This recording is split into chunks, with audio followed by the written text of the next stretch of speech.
नमस्कार, मैं हूं अमित पालेत और महाराष्ट्र की सियासी लड़ाई पर एक बहुत बड़ी खबर आ रही है। बीजेपी ने सरकार बनाने का फॉर्मूला तय कर लिया है। सरकार बनाने के रोडमैप को बीजेपी ने अंतिम रूप दे दिया है और फॉर्मूले में बताया जा रहा है कि शिंदे गुट के 9 से 10 से ज्यादा मंत्री पद मिल सकते हैं। इसमें 9 से 10 वो मंत्री होंगे जो पहले भी उद्धव सरकार में मंत्री रह चुके हैं, लेकिन इसके अलावा भी उनके कोटे में 16 से 17 मंत्रियों के लिए जगह रहेगी, जिसमें वो अपने साथ जो निर्दलीय हैं उनको भी इसमें जगह दे सकते हैं। अब बीजेपी की बात कर लेते हैं और बताया जा रहा है कि अगर 16 से 17 मंत्री शिंदे गुट के साथ हैं तो बीजेपी के कोटे में 25 से 26 मंत्री रह सकते हैं। और उसी तरह से दोनों ही ये बीजेपी और जो शिंदे गुट है इनके अंदर जो एक लगातार बातचीत हो रही थी, मीटिंग्स हो रही थी, उसका एक मोटा मोटा खाका अब तैयार हो गया है और बताया जा रहा है कि फडणवीस ये जो पूरा फॉर्मूला है इसको लेकर ही अब दिल्ली के लिए रवाना हो चुके हैं। और एक बार इस पर मुहर लग जाती है दिल्ली से तो इसके बाद इसे एग्जीक्यूट किया जाएगा।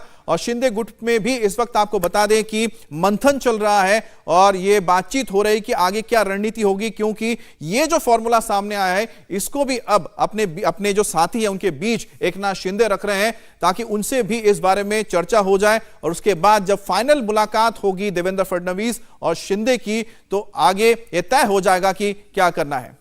तो आपको जरा बताते हैं कि आखिरकार ये पूरा फॉर्मूला क्या है। फॉर्मूला को आप समझिए, क्योंकि यही फॉर्मूला अब कुछ दिनों के अंदर जमीन पर एग्जीक्यूट होने जा रहा है और इस फॉर्मूले के जरिए ही आगे महाराष्ट्र की सियासत तय की जाएगी। तो शिंदे गुट में बताया जा रहा है कि 16 से 17 मंत्री पद इनको दिए जाएंगे।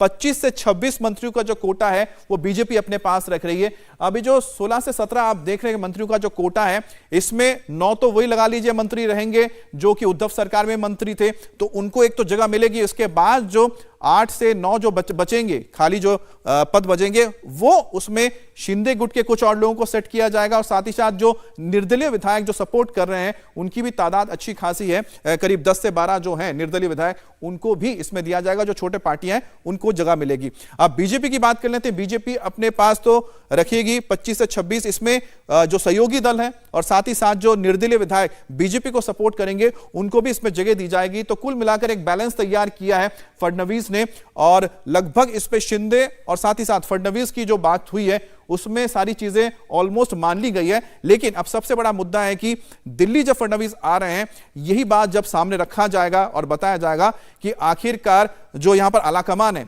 अगर वहां से ग्रीन सिग्नल मिलता है तो फिर यह ऑपरेशन हो जाएगा शुरू मुंबई में, महाराष्ट्र में। हमारे साथ इस वक्त जयप्रकाश भी जुड़े हुए हैं। जयप्रकाश, जो हम फॉर्मूला इस वक्त बता रहे हैं, 16 से 17 मंत्री जाएंगे शिंदे के गुट के साथ और साथ ही साथ 25 से 26 जाएंगे बीजेपी के पास। तो कुल मिलाकर शिंदे और फडणवीस के बीच में क्या इसको लेकर कहीं ना कहीं एक हम कह सकते हैं कि हामी भर चुकी है, सिर्फ इंतजार अब ग्रीन सिग्नल दिल्ली से है?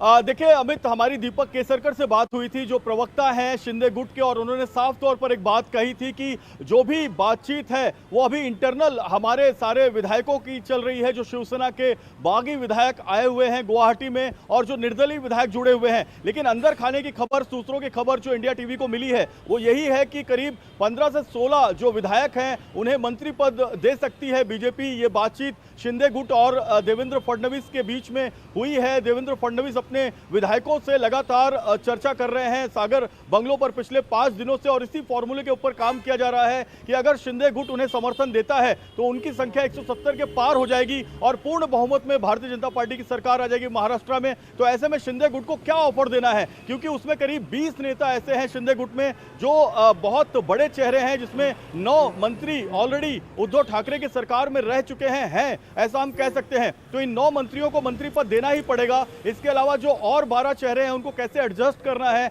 इसका भी पूरा फॉर्मूला तैयार किया जा रहा है। कॉर्पोरेशन होती है, महामंडल होता है, अलग अलग जो संस्थाएं होती हैं उसका चेयरमैनशिप दिया जा सकता है। ये तमाम जो फॉर्मूले हैं इसके ऊपर पिछले एक सप्ताह से चर्चा चल रही है, ऐसा हम कहें तो गलत नहीं होगा। हालांकि इसमें खुलकर कोई सामने नहीं आ रहा है। तो कुल मिलाकर फॉर्मूला तैयार है कि आखिरकार किस तरह से जो बागी गुट है उनमें जो विधायक है उनको कहां पर किस तरह से उनको फिट करना है ताकि जो आगे जो सरकार बने उसमें कोई दिक्कत ना आए। लेकिन इस फॉर्मूले को लेकर एक और बड़ी खबर है, थोड़ी देर में देवेंद्र फडणवीस दिल्ली पहुंचने वाले हैं और आज मुंबई से दिल्ली के लिए रवाना हुए फडणवीस सुबह 11:45 में उन्होंने फ्लाइट ली थी और माना जा रहा है कि नई सरकार के गठन को लेकर जो फॉर्मूला तैयार हुआ है उसी को लेकर वो चर्चा करने के लिए दिल्ली में आ रहे हैं, क्योंकि दिल्ली के दिल्ली से जब चर्चा होगी, वहां से जब ग्रीन सिग्नल मिलेगा, तभी फडणवीस इसको आगे एग्जीक्यूट कर पाएंगे। और इसकी देखिए कवायद शुरू हो चुकी है।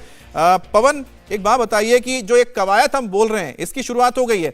दिल्ली में जो मुलाकात होगी वो कितना अहम रहने वाला है, क्योंकि वहीं से तो आखिरकार हम कह सकते हैं ना, चाबी देवेंद्र फडणवीस के हाथ में आ जाएगी। जी देखिए अमित, आप बिल्कुल ठीक कह रहे हैं। हमारी सूत्रों से जो बीजेपी में बात हुई है, उनकी तरफ से कहा गया है कि हमारे लिए काम इतना है कि ग्राउंड पर जो विधायक हैं और ग्राउंड पे जो एग्जीक्यूट करना वो हमारी जिम्मेदारी है। किस तरह से गठबंधन होगा, उसका अंतिम रूप क्या होगा, वो केंद्रीय नेतृत्व को तय करना है। और शायद यही वजह है कि देवेंद्र फडणवीस एक बार फिर दिल्ली पहुंचे हैं केंद्रीय नेतृत्व से बात करने के लिए। यहां बीजेपी की स्ट्रेटेजी ये है कि जो विधायक वापस आएंगे उनके लिए किस तरह से स्वागत करना है। जिन नंबर्स की बात की जा रही है वो फ्लोर पर जैसे दिखाई दे रहे हैं वैसे ही रिफ्लेक्ट हो, उसको सुनिश्चित करना। और जो बीजेपी के विधायक हैं, कल एक सीनियर व्यक्ति ने बीजेपी से कहा कि गर्मी की छुट्टियों का मौसम में कई बार विधायक इधर उधर चले जाते हैं, तो सभी को संदेश दिया गया है कि अपने होम स्टेशन या बॉम्बे में बने रहें। मुंबई, ठाणे और आसपास के इलाके के विधायक भले ही देवेंद्र फडणवीस यहां घर पर ना हो, लेकिन उनके घर पर पहुंच रहे हैं। हमारी विधायकों से बात हुई, उन्हें कहा गया है कि आप मुंबई में ही बने रहें। तो सभी विधायक मुंबई पहुंच रहे हैं। और ये जो गतिविधि जिसकी हम चर्चा कर रहे थे, जिस अस्थिरता की वजह से जो ये गतिविधियां बढ़ी हैं, वो गतिविधियां अगले 2 दिन में अपने अंजाम तक पहुंच सकती हैं। लेकिन इन सबसे बड़ी बात यह है कि बीजेपी का पक्ष यह है कि जो ये हम फील्डिंग कर रहे हैं, ये पर्दे के पीछे की फील्डिंग है। पहला कदम एकनाथ शिंदे ग्रुप को उठाना है और उसी का इंतजार है कि कब वो राज्यपाल को खत लिखते हैं कि जो दावा उन्होंने सुप्रीम कोर्ट में किया है कि 38 विधायक उनके साथ हैं, इसका सीधा सा मतलब है कि सरकार अल्पमत में है। कब वो चिट्ठी राज्यपाल को भेजते हैं, क्योंकि उसी चिट्ठी के बाद that letter will keep the ball rolling, यानी सबसे पहले वही चिट्ठी शुरुआत करेगी इस सरकार की गिरावट का। पवन, शायद वो बॉल स्पष्ट है तभी जब रोल तक होगा सरकार गिर ना जाए। देवेंद्र फडणवीस दिल्ली से उसके लिए हामी भरकर आएंगे, तो उसके बाद आप जिस बॉल का जिक्र कर रहे हैं, फिर वो बॉल जो है रोल होना शुरू हो जाएगा। शायद उसी का इंतजार किया जा रहा है कि वहां से क्या सिग्नल मिलता है। इंडिया टीवी हर वक्त हर जगह डाउनलोड करने के लिए सर्च करें इंडिया टीवी न्यूज